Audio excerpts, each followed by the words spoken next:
Hey everybody, welcome back to Group. We are glad to have you back and hope you got some really good time with your family over the holidays. We're really excited to kick off this new year and this new series of the relationship equation. It's based upon a couple of books by a guy named Van Epp, and his model is called the RAM, R-A-M, Relationship Attachment Model. The relationship attachment model is really a fairly simple concept. Think about it like a sound board, and you got all these knobs that go up and down. In this one, there's 5 knobs or 5 parts of the relationship. We think mostly about romantic relationships, but it's true of friendships as well. It's true of business partnerships as well. You start with knowing someone, and then you move to trusting them, and then you move from trust to relying, that you start to depend on them, and then you move to commit into a long-term relationship, and the last part of it is to touch. Especially in romantic relationships. This is the physical attributes of sex between two partners. Now, the idea is, before you develop step 2, you should really develop step 1. And before you go to step 3, you should really master step 2. So that the step 1 should be higher than step 2, and then you raise step 2, and that should be higher than step 3 on to, finally, physical touch. But what happens often is we just go from barely knowing someone to fully touching someone. And when this is out of order, our relationships can have some real triage. Again, especially romantic relationships, but this works with friendship as well, or business partnerships as well. What happens when you commit to a business partner before you really know them or before you really trust them? That's what this series is all about. So we're going to be talking about today how to know someone. So let's start with this easy softball question. Who was your best friend growing up? And also answer this, 2 answers. Who was your first boyfriend or girlfriend growing up? Go.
Okay, so here's the real question. You listed your best friend growing up, and you listed your first boyfriend or girlfriend, but which of these two did you follow the relationship attachment model with more closely?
Okay, haven't answered that question. Have you noticed that we tend to follow our heart more than our head with romantic relationships? A lot of times with a business partnership, we'll go through the model in sequence. Start with no, then trust, then we rely on someone before we ever commit to them. We do that often with friendships. Why is it that with romantic relationships, we tend to follow our heart and not our head? Why do you think it is that we tend to vet friends and business partners more closely than romantic partners? Or do you think that that's even true?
The Hebrew word for know occurs 944 times in the Old Testament.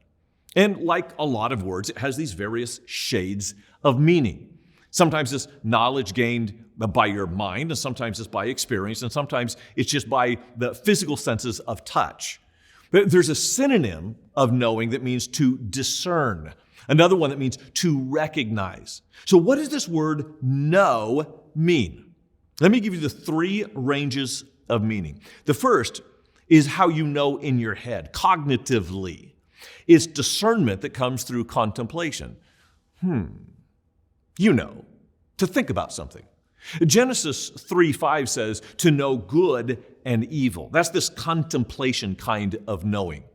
And when you don't do good and you do evil, the result is disobeying God. So it's an important question. Here's a second range of meaning. Is you know experientially. Often it's actually a skill that you develop. For example, Genesis 25:27 describes the skill or the knowledge of hunting or of learning, as in Isaiah 29:11-13. This is a weird one. Amos 5:16 says that they knew how to lament or knew how to weep. Some of you know that. There's another one in 2 Chronicles 8:18 of sailing the sea. They knew how to sail the sea. 1 Samuel 16:16 talks about knowing how to play a musical instrument. So the second range of meaning is this experiential knowledge of a skill. The third range of meaning, and this is kind of what we're thinking about today, is relationally. It is intimacy developed through presence, through time, and or touch. It says that God knew Moses. He knew his name and he knew Moses face to face. This word yada is also used in this kind of personal or relational frame of reference to sexual intercourse. It's a part of when men and women know each other physically. So for example, it says Adam knew Eve, his wife. And it's actually multiple times through the Old Testament you read this word yada, Hebrew yada, as knowing sexually. So here's what's interesting to me. As we look at the relational attachment model, it begins with knowing and it ends with touch. But that same Hebrew word encompasses both. And so it's important for us when we talk about knowing that we begin to know with the cognition and then move to experience before we know physically through the intimacy of touch. The same Hebrew word runs the gamut of the relational attachment model. So here's another question for us to consider.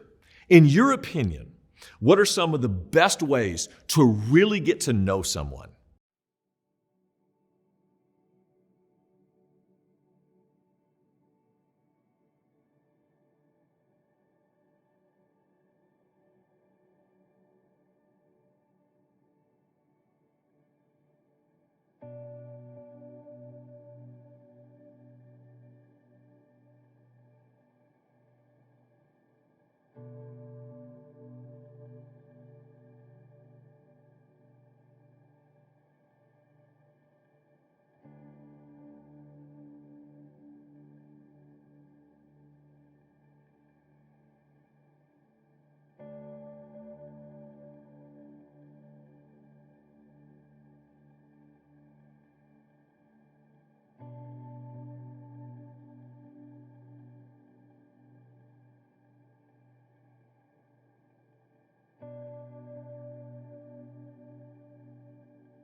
This last weekend, Ashley shared some key questions that you could ask from Vanessa Van Edwards' book, Captivate. It's a powerful book on the science of getting to know people. In fact, the subtitle is The Science of Succeeding with People. It's a great read.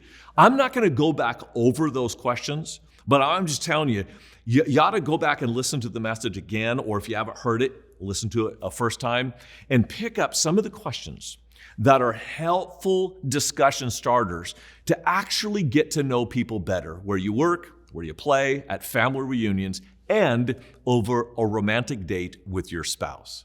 Here's the next question to talk about. What advice would you give your younger self about friendships, business partnerships, or romantic relationships?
The relationship attachment model is really helpful to improve your relationships across the board, whether it's friendships or romantic relationships or even business partnerships.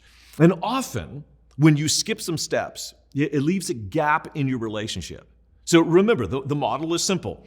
The buttons to the left, knowing, trusting, relying, those should be higher. So it should always be a downward slope to touch. Before you move in the next range of relationship, really have a firm foundation established. Now, if you've skipped some, you can go back and backfill by focusing on one of the earlier steps to strengthen and improve your relationship. Let's talk practically about how to do this week. So here's your challenge. Choose a relationship that you want to go deeper with. Could be marriage, business, maybe a romantic partner or friend, a family member. Share one of the 5 steps of the relationship attachment model that you need to invest in to build your relationship.